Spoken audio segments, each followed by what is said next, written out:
তো ৮-১০ বছর ধরে এই জাতীয় প্রেস ক্লাবে আন্দোলন করছি। আমাদের ইতিমধ্যে আন্দোলনের মাধ্যমে মাননীয় প্রধান উপদেষ্টার কার্যালয় থেকে ৩ ফেব্রুয়ারি একটি জাতীয় চিঠি হয়েছে।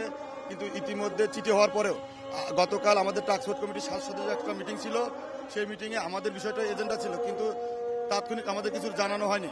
যার কারণে আজকে আমরা 12টার পরে লং মার্চ করবো যমুনা ভবনের দিকে।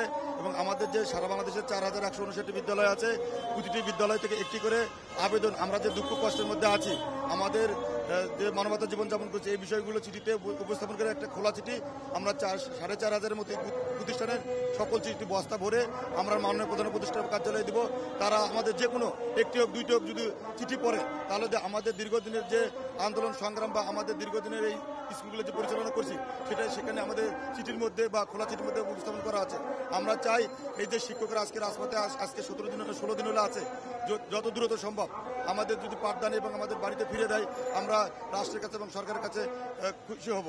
কারণ পার্বত্য উপজেলা সহ সারা বাংলাদেশে প্রায় 4,000-এর অধিক বিদ্যালয় এখনো জাতীয়করণ থেকে বাদ পড়েছে। তখনকার সময় যে ফ্যাসিস্ট সরকার ছিল 2013 সালে আমাদের 4,159টা বিদ্যালয় জাতীয়করণ থেকে বাদ দিয়ে 26,193টা বিদ্যালয় জাতীয়করণ করেছেন।